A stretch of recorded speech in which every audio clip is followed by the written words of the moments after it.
திபெத்தினுடைய மதகுரு தலாய் லாமா விட்ட சாபத்தால தான் சீனாவினுடைய அதிபர் ஜி ஜின்பிங் பதவி விலக போகிறார் அப்படிங்கிற மாதிரியான ஒரு செய்தி பரவிக்கிட்டு இருக்கு. இது உண்மையா? அது உண்மையாக இருந்ததுன்னா தலாய் லாமா எதற்காக ஜி ஜின்பிங்க்கு சாபம் கொடுக்கணும்? தலாய் லாமாவுக்கும் சீன அதிபர் ஜி ஜின்பிங்க்கும் என்ன பிரச்சனை? 3 முறை அதிபராக இருந்த ஜி ஜின்பிங் இப்போ தலைமறைவு வாழ்க்கை வாழ்கிறாரா? புதியதொரு தலாய் லாமா தேர்ந்தெடுக்கிறதுல இருக்கக்கூடிய பிரச்சனைகளோடு ஜி ஜின்பிங்கினுடைய அரசியல் வாழ்க்கையும் முடிவடைய போதா? பேரரசர் அப்படின்னு வர்ணிக்கப்படக்கூடிய ஜி ஜின்பிங் ஏன் இப்போ சீன மீடியாக்களால் அப்படியே வசைபாடப்படுகிறார்? மேற்கத்திய ஊடகங்கள் இவருடைய அதிகாரம் முழுவதுமாக முடிஞ்சிருச்சு அப்படின்னு ஏன் பரப்புறாங்க? இதுக்கு பின்னாடி இருக்கக்கூடிய காரணம் என்ன? டீட்டெயில் ரிப்போர்ட்டாக பேசலாம் உறவுகளே. இது பிரசாத் சிக்னேச்சர். நீங்கள் ஒரு ஜேர்னலிஸ்டா இல்லை நியூஸ் ரீடரா வரணும்னு ஆசைப்படுறீங்களா? அப்படின்னா இது உங்களுக்கான பெரிய வாய்ப்பு. ஒரு பெரிய இலக்கோட அதற்கான முதல் படிக்கட்டு தான் இந்த பயிற்சி பட்டறை. தியரிட்டிக்கல் அண்ட் பிராக்டிக்கல் கிளாஸினுடைய முடிவில் சர்டிஃபிகேட்டும் கொடுக்கப்படும். தொடர்புக்கு 94493594 என் நம்பருக்கு காண்டாக்ட் பண்ணுங்க. நீங்க நம்ம சேனலுக்கு விளம்பரம் கொடுக்க விருப்பப்பட்டீங்கன்னா 94493594 இந்த நம்பருக்கு காண்டாக்ட் பண்ணுங்க.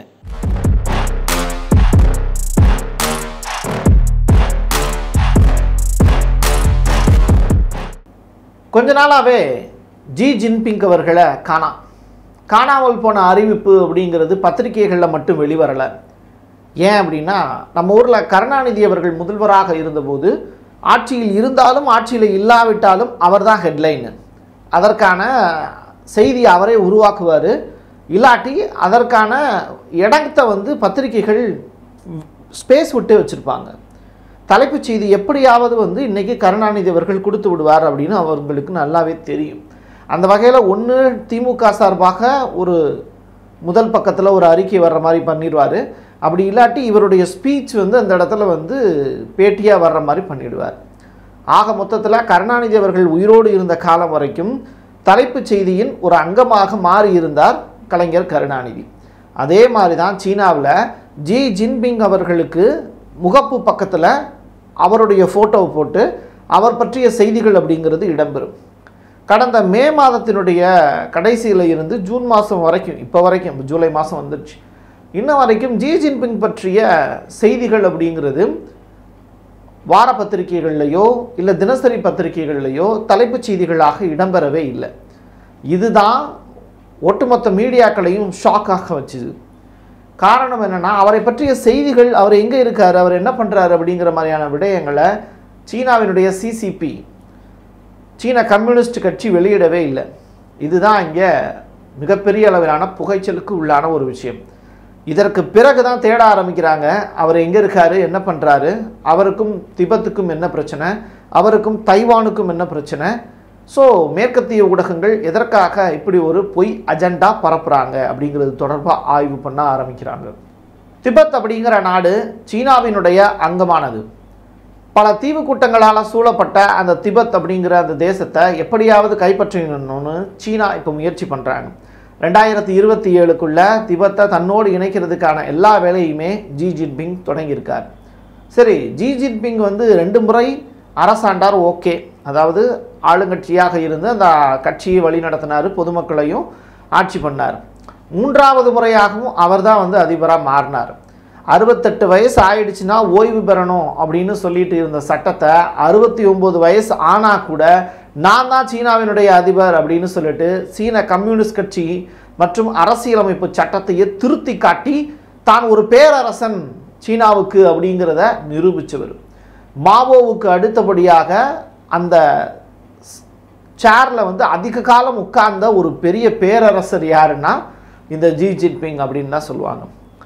அப்படிப்பட்டவர் இப்போது சீனாவில் இருக்கக்கூடிய சில முக்கியமான வேலைவாய்ப்பு பிரச்சனை, ரியல் எஸ்டேட் பிரச்சனை, கடன் தொல்லை, அதுவும் 50லேருந்து 60 லட்சம் கோடி டாலர் சீனாவுக்கு கடன் இருக்குங்கிறாங்க. பட் பாகிஸ்தானுக்கு அவங்க தான் உதவி செய்கிறாங்க, ஸ்ரீலங்காவுக்கு அவங்க தான் உதவி செய்கிறாங்க. இந்தியாவை சுற்றி போடப்பட்டு இருக்கக்கூடிய எல்லா வட்டங்களையும் தனக்கான பாதுகாப்பு அம்சமாக மாற்றிக்கிறதுல ஜி ஜின்பிங் கெட்டிக்காரர்.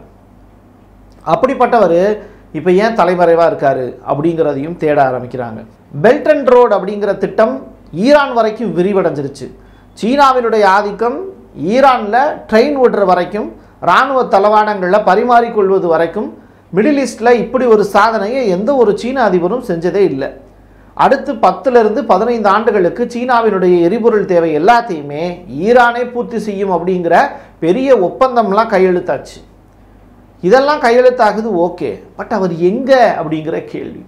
அதில் அவருக்கு பெரிய பிரச்சனையாக மாறி இருப்பது உய்கூர் முஸ்லீம்கள் இருக்காங்கல்ல, அவங்கள்ட்ட தான் அவர் சிக்கி தவிச்சாரு அப்படின்னு சொல்கிறாங்க. குறிப்பாக அங்கே இருக்கக்கூடிய மசூதிகளை இடித்ததுனால அந்த இஸ்லாமியர்கள் எல்லாருமே இவருக்கு எதிராக பொங்கிக்கிட்டு இருக்காங்க அப்படிங்கிற ஒரு செய்தி. இது 100ல் ஒரு 25% அவருக்கான எதிர்ப்பு குரல்களாக வச்சுக்கலாம். சரி, மீதி 25% ஒரு எந்த மாதிரியான ப்ராப்ளம் அப்படின்னு சொல்லி பார்க்கும்போது தலாய் லாமாவுக்கும் இவருக்கும் இடையிலான பிரச்சனை.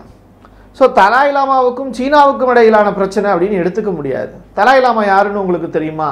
தலாய் லாமா புதிதாக ஒருவரை தேர்ந்தெடுக்க இருக்கிறார் அப்படிங்கிற ஒரு செய்தி. அப்போது தலாய் லாமாவே புதுசாக ஒரு புதிய தலாய் லாமாவை அறிவிக்க முடியுமா அப்படின்னு கேட்டால், ஏற்கனவே ஒரு சின்ன பையனாக அவர் அறிவித்தார், ஆனாலும் அது ஏற்றுக்கொள்ளப்படலை. அப்போ தலாய் லாமாவினுடைய நியமனமே இங்கே பெரிய சர்ச்சையாக இருந்தது. அப்போது இன்றைக்கி இருக்கிற தலாய் லாமா தன்னுடைய அடுத்த வாரிசு தேர்ந்தெடுப்பதற்கு சீனா இப்போ முட்டுக்கட்டையாக இருக்குது. இதன் காரணமாக இப்போ உள்ள தலாய் லாமா நம்முடைய இந்தியாவின் ஆதரவாளராக இருக்கார். அவர் சீனாவினுடைய அதிபருக்கு சாபம் விட்டார் அப்படின்னா அது பலிக்குமா பலிக்காதா அப்படிங்கிற கொஸ்டின். ரெண்டாவது, அதனால சீனாவினுடைய அதிபர் நோய்வாய்ப்பட்டிருக்கலாம் அப்படிங்கிற மாதிரியான தகவல்களும் பரவிக்கிட்டு இருக்கு. அப்படி தலாய் லாமாவுக்கும் சீனாவுக்கும் என்ன பிரச்சனைங்கிறதையும் நம்ம தெரிஞ்சுக்கணும்ல. உலகம் முழுவதும் 500 மில்லியன் மக்கள் இந்த தலாய் லாமாவுக்கு கீழே இருக்கக்கூடிய அந்த ஆட்சி முறையை தான் ஏற்றுக்கிறாங்க, அதாவது புத்த மதத்தை ஏற்றுக்கிறாங்க. இந்த புத்த மத துறவிகளில் ரொம்ப மிக மூத்தவர், அவர் சொல்கிறது தான் எல்லாம் அப்படின்னு சொல்லிட்டு இருக்கிறது இந்த தலாய் லாமாவினுடைய விஷயத்தில் தான். பட் தலாய் லாமாவுக்கே இங்கே பெரிய அளவிலான பிரச்சனை வந்தது. நமக்கு ஒரு பிரச்சனைனா சாமிக்கிட்ட போகிறோம், சாமிக்கே ஒரு பிரச்சனைனா எங்கே போகிறது அப்படிங்கிற கதையாக தலாய் லாமாவுக்கு இருக்கக்கூடிய தலையாய பிரச்சனையில் ஒன்று, சீனா முழுவதுமாக அந்த திபெத் அப்படிங்கிற அந்த பகுதியை தன்னுடையது அப்படின்னு சொல்லி அறிவிச்சது. தலாய் லாமா எங்களை கேட்காம எந்த முடிவும் எடுக்கக்கூடாது அப்படின்னு சொன்னது. தலாய் லாமாவுக்கு சிறப்பு அதிகாரம்லாம் ஒன்றும் கிடையாது அப்படின்னு சொன்னது. அது மட்டும் இல்லை, கார்டன் போட்ராங் அப்படிங்கிற அந்த அமைப்பு தான் அடுத்த தலாய் லாமாவை தேர்ந்தெடுப்பாங்க அப்படிங்கிறது அவங்களுடைய பாரம்பரிய வழக்கம். 600 ஆண்டுகளுக்கு மேலே அதே வழக்கம் தான் வச்சுருக்காங்க.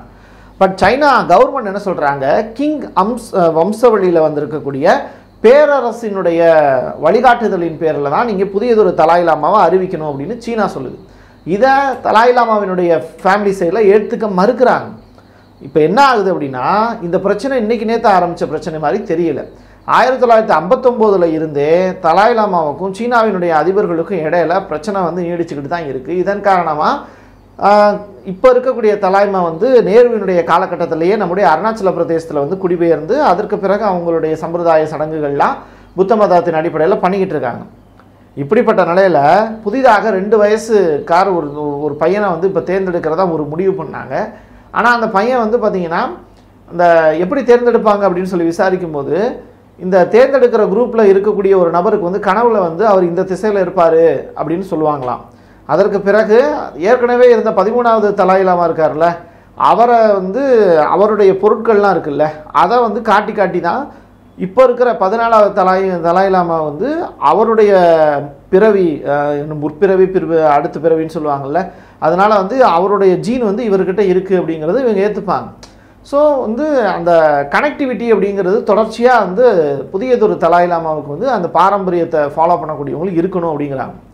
ஸோ இந்த இடத்துல தான் பெரிய அளவிலான பிரச்சனை வருது. யாருக்கும், சீனாவுக்கும் தலாய் லாமாவினுடைய அந்த தேர்வுலையும் பிரச்சனை வருது. இதன் காரணமாக இப்போ இருக்கிற 14வது தலாய் லாமா சீன அதிபர் எப்படியாவது பதவி விட்டு போகணும், நம்முடைய வம்சம் தலைக்கணும் அப்படின்னா வேறு ஒரு விஷயத்தை செய்யணும் அப்படின்னு சொல்லிட்டு சிறப்பான வகையில் வேறு சில நடவடிக்கைகளில் அவர் ஈடுபட்டிருக்கலாம்.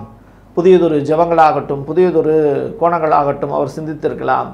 ரெண்டாவது, அவங்க சாபம் விடுவதற்கான வாய்ப்புகளும் இருக்குது அப்படின்னு சொல்கிறாங்க. ஸோ இப்படிப்பட்ட விஷயங்கள்லாம் அரங்கேறிக்கிட்டு இருக்கிறதா ஒரு வதந்திகள் அப்படியே சோஷியல் மீடியாவில் பரவிட்டு இருக்கு. இது அப்படியே நிப்பாட்டுங்க. இந்த பக்கம் அப்படியே சீனா பக்கம் வாங்க. 2018 சீனாவினுடைய அரசியலமைப்பு சட்டத்தையே திருத்தினவர் தான் இந்த ஜி ஜின்பிங். தொடர்ச்சியாக தான் ஆட்சி பண்ணிக்கிட்டே இருக்கணும் அப்படிங்கிறதுக்காக அரசியலமைப்பு சட்டத்தையே மாற்றினவர் இன்னைக்கு அதே அரசியலமைப்பு சட்டத்தால் அங்கீகரிக்கப்பட்ட நாடாளுமன்றம் அங்கே இருக்கக்கூடிய சட்டமன்றங்களுக்கெல்லாம் போகாமல் தவிர்த்து வராரு. ரெண்டாவது, இவருக்கு முன்னாடி அங்கே மூத்த தலைவர்களாக இருந்தவங்கள்லாம் இவர் வந்து அப்படியே கொஞ்சம் கொஞ்சமாக வந்து சிசிபியிலேருந்து கலட்டி விட்டார். அதாவது சீன கம்யூனிஸ்ட் கட்சி இருக்குல்ல, அதுலேருந்து கலட்டி விட்டார். ஸோ வயதானவர்கள் எல்லாத்தையும் கழட்டி விட்டுட்டு இதே வயதானவர் அதே ஆட்சி பீடத்தில் போய் உட்காந்துருக்கிறது தான் பழைய ஆளுங்களை எல்லாத்தையும் கடுப்பில் ஆழ்த்திருக்கு. அப்போ மேற்கத்திய ஊடகங்களில் இவங்க கொடுக்கக்கூடிய தகவல்கள் தான் இப்போது வெளியாகிட்டு இருக்கு. ஸோ ஃப்ரான்ஸு, ஜெர்மனி, யூகே மாதிரியான கண்ட்ரிஸ் வந்து இந்த செய்திகளை பெரிய லெவலில் பரப்பிக்கிட்டு இருக்காங்க. ஜி ஜின்பிங்கினுடைய கடைசி காலம் நெருங்கி விட்டது அப்படின்னு. ஸோ இதுக்கு அச்சாரம் போடக்கூடிய வகையில் பிரிக்ஸ் மாநாட்டில் அவர் கலந்துக்கல.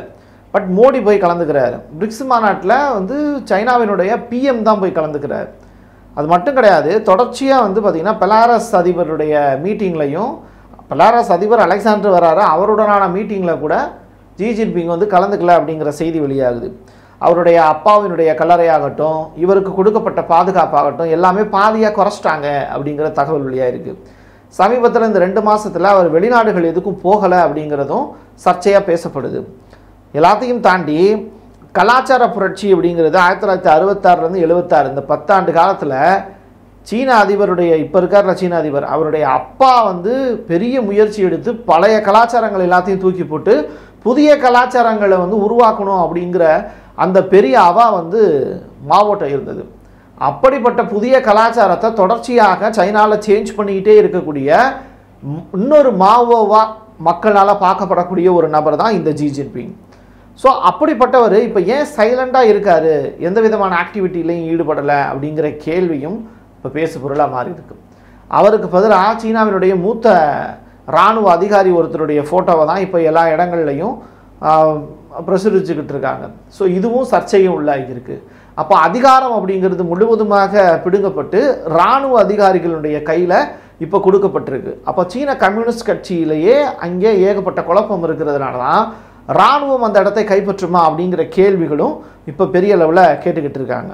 ஸோ ரெட் கார்டு அப்படின்னு சொல்லப்படக்கூடிய செம்படையில் ஒரு நபராக இருந்த இந்த ஜி ஜின்பிங் இன்னைக்கு அப்படிப்பட்ட பெரிய பெரிய சாதனைகளெல்லாம் செஞ்சவர் இன்றைக்கி வந்து சத்தமே இல்லாமல் ஒதுங்கி போய் மீடியாவினுடைய கண்ணிலேயே படாமல் இருக்கார் அப்படின்னா ஏதோ சம்திங் ராங் அப்படின்னு சொல்கிறாங்க. எது எப்படியாக இருந்தாலும் இது எல்லாமே மேற்கத்திய ஊடகங்களுடைய சதிதான். குறிப்பாக ஒரு ஃபோன் இருக்குது, அந்த ஃபோனில் வந்து பார்த்திங்கன்னா சீனாவினுடைய ஆப்புக்குள்ளே நுழைஞ்சு சீனாவை பற்றிய நெகட்டிவ் விமர்சனங்களை மேற்கத்திய ஊடகங்கள் பரப்பிக்கிட்டு இருக்காங்க. ஸோ சீனா அரசு வந்து இதை பற்றி எதுவுமே கண்டுக்கிறது இல்லை.